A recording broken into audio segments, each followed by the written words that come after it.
Hey, what's going on, guys? We're live, and it is Lance and Lauren doing episode 30 of Elevated with Lance and Lauren. So we're excited to join with you guys today because today we're going to chat with you guys on probably, I would say, no lie, no hype, probably the most important, definitely the most prevalent thing that we see within our fitness field, because so many people are more focused on the areas of nutrition, diet, and working out, that they miss the areas that actually cause them to not follow through on those things. Right. So today we're talking about avoidance, numbing, and escapism, and how that might actually be the death of your fitness progress. So here's what you got to know today. The very first thing is that numbing, escapism, and any sort of avoidance are going to be things that usually take us off of our path of being in alignment for the desired outcomes that we want. So this is where what we see more often than not is we'll see people using avoidance, in which case if life happens where people get stressed out, even though they still know that they want to reach their goals, they essentially just take their hands right off of the wheel. They stop trying. So it's not a matter of like, man, I was stressed, so macros didn't go as well, or I was stressed, so my workouts just weren't as good. That would be acceptable. They avoid altogether. So it's like, I'm stressed, and so things are happening, and so it's not just like I scaled back my workouts, or I scaled back my nutrition, or I got some ways to cope with some of my anxieties. No. It's take the hands off the wheel. Yeah. Don't go to working out.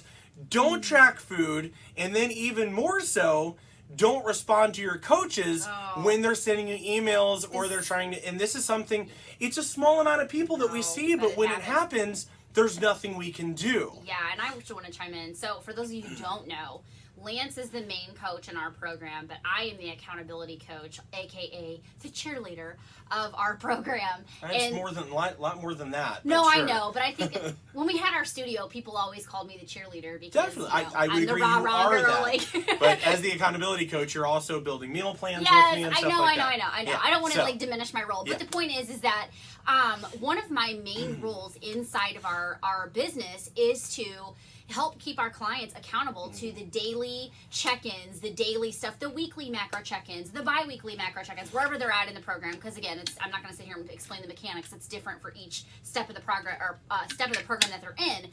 But one of the things that I see, and it drives me nuts, and I've been so straightforward with our clients about this when it happens.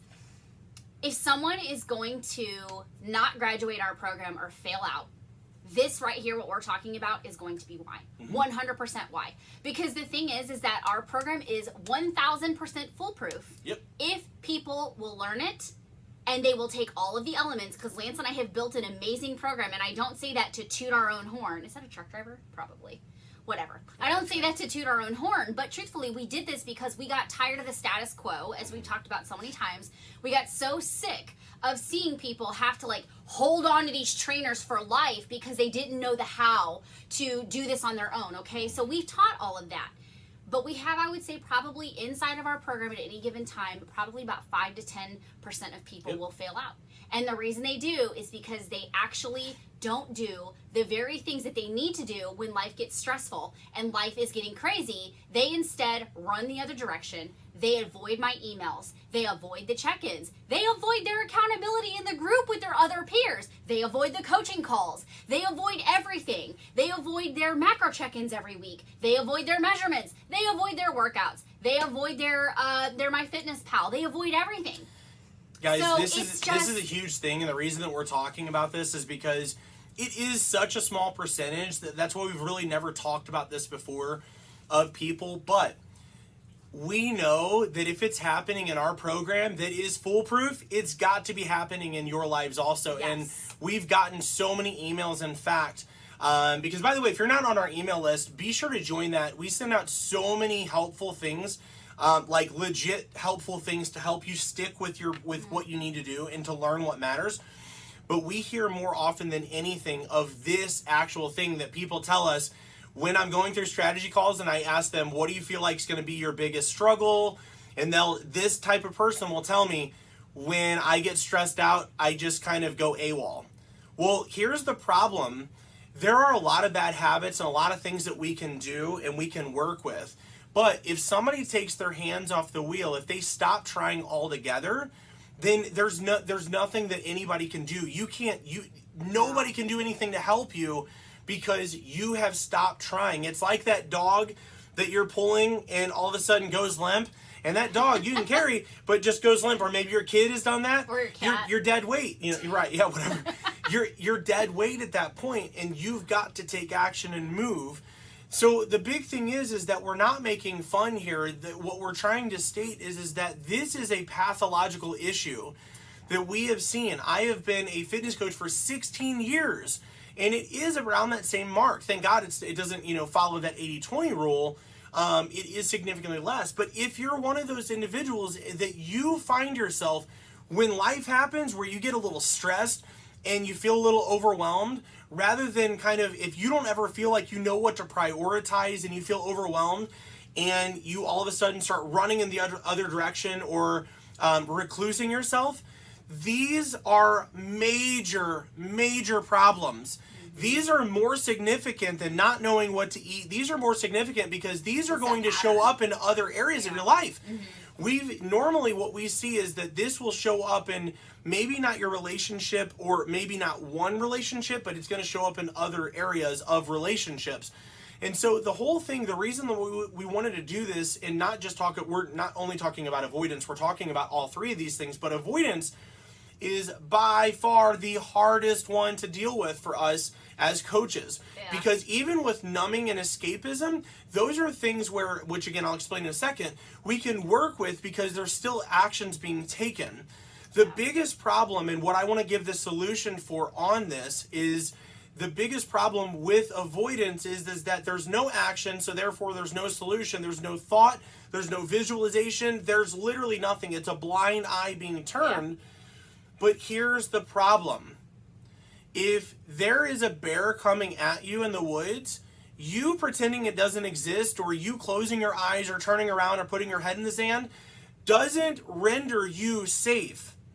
All it does is just prevent you from seeing what's coming. That is terrifying. It's terrifying. So here's the thing, guys.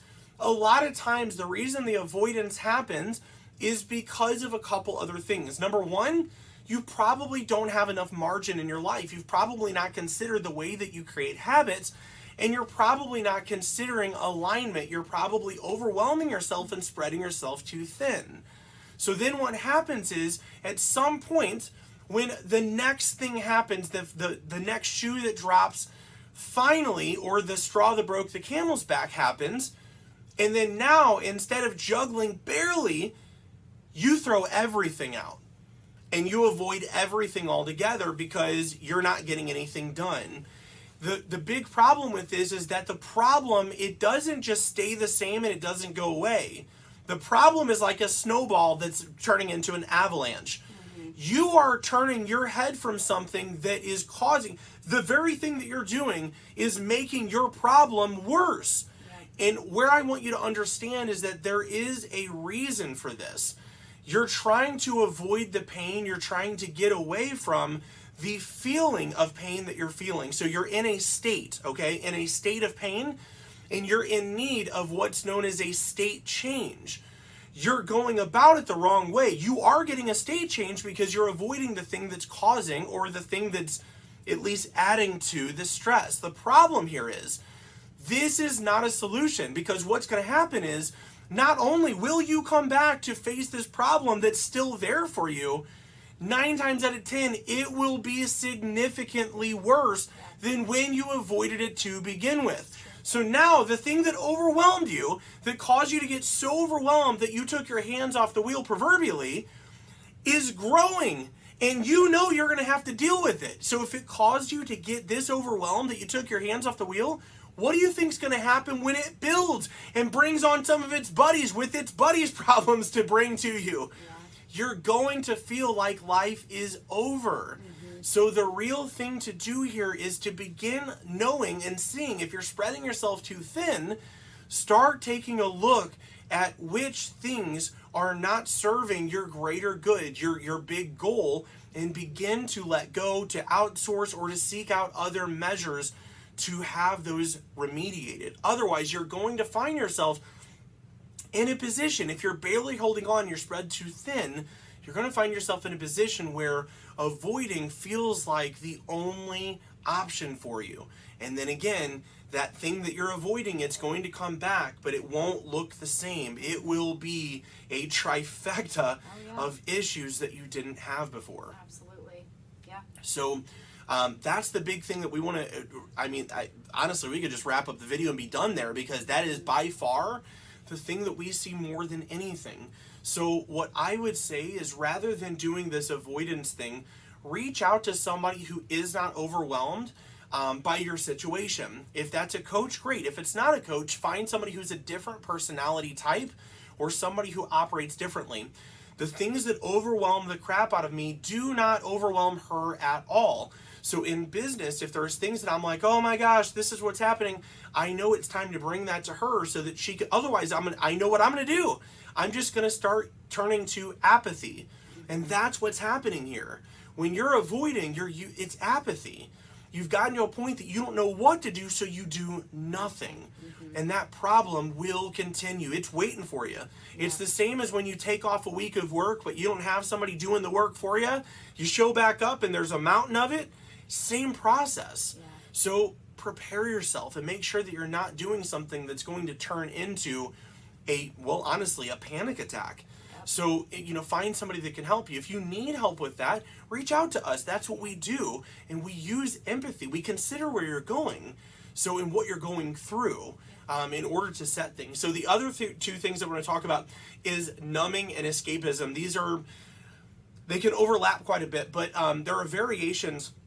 Escapism can be bad and sometimes it can be good. Escapism usually is where we're going to, it's not going to be the same as avoiding. It's where we, dash away from the area that we're in.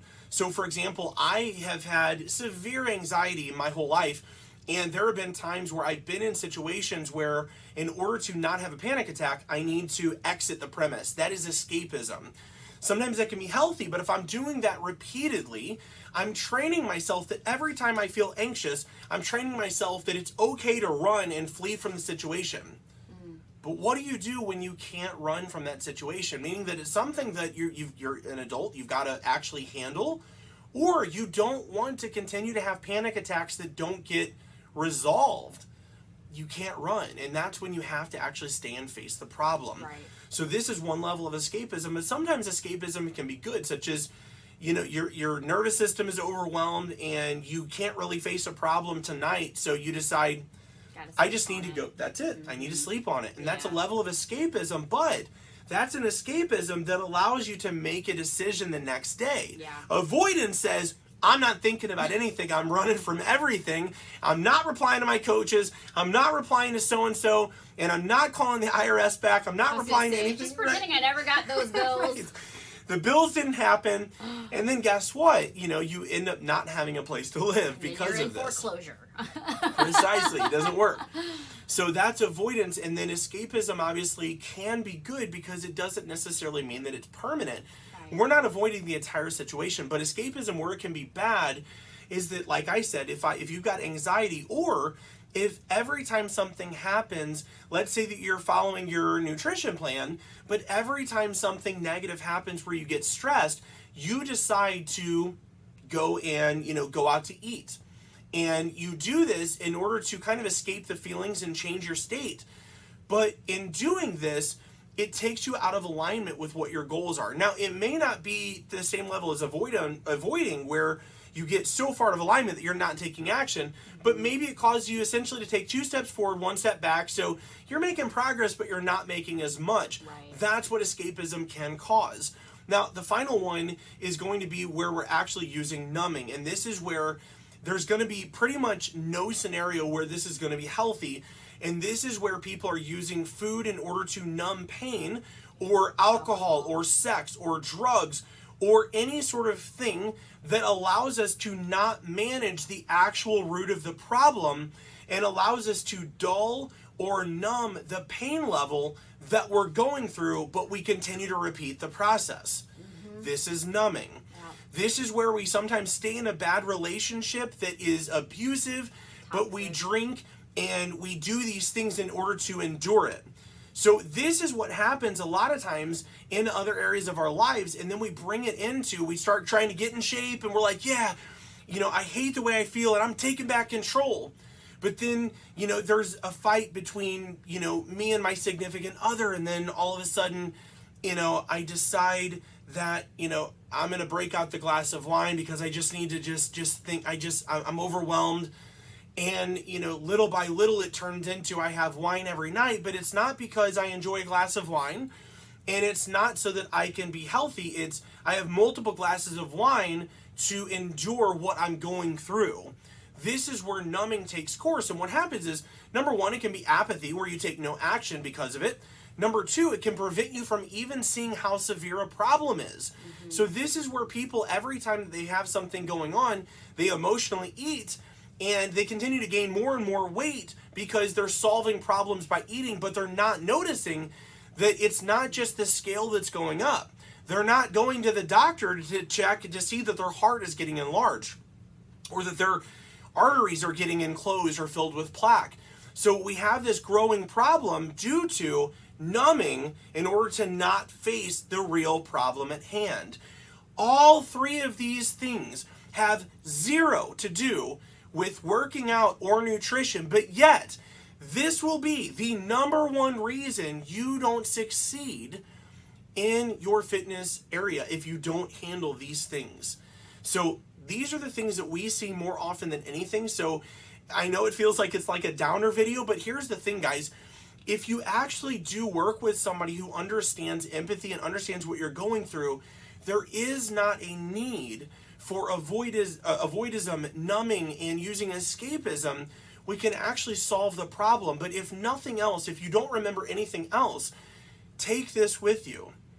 Using any of these three things might temporarily change the state that I want desperately to be out of. But the big thing that I can assure you is that problem will not go away. And if you're trying to think to yourself like, I can't deal with this, whatever, I just need you to imagine that problem, as daunting as it feels, imagine it doubling.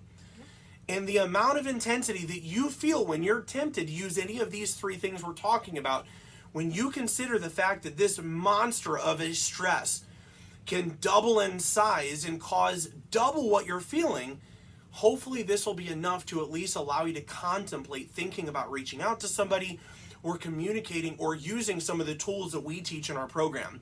Now, that's the final thing that I want to say, is that we use a plethora of tools based on neuroscience and psychology in order to help people rewire their brains from those old habits and actually change their subconscious mind so it's programmed for success. So the cool thing is that these all used to be my patterns, like all of these. And I'm sure you could probably identify with several of those as well. And the thing of it is that if that's you and you're tired of that and you want to actually have a method and overcome this, whether it's, to get down to the size that you feel most confident, or if it's, to get the job that you want, or to finally get in the relationship or out of the relationship that's unhealthy. And I'm not talking about the one that's, that you think you're incompatible or what have you. I'm talking about the one that is, is toxic and destructive. Right.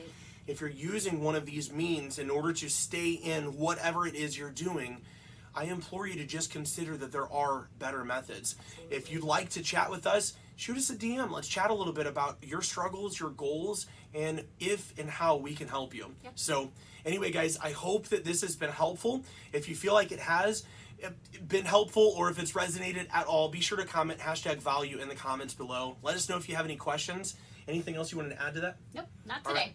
Guys, thanks so much for watching. Again, we love sharing this stuff. We hope that it helps you. We look forward to the next video. Be sure to leave us a